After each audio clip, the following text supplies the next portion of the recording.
জাতীয় পার্টির chairman GM কাদেরের অভিযোগ, জাতীয় ঐক্যের নামে অনৈক্য সৃষ্টি করেছে অন্তর্বর্তী সরকার। ৫০% মানুষকে রাখা হয়েছে এর বাইরে।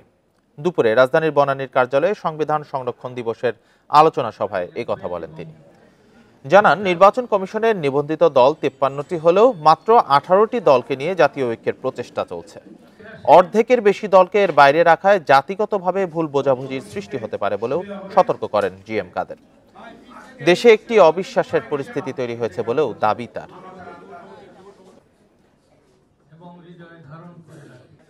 সংরক্ষণ দিবসে সভাপতিত্ব করে আজকে এসব উপস্থিত হয়েছে নেতৃবৃন্দ, অঙ্গ সহযোগী সংগঠনের।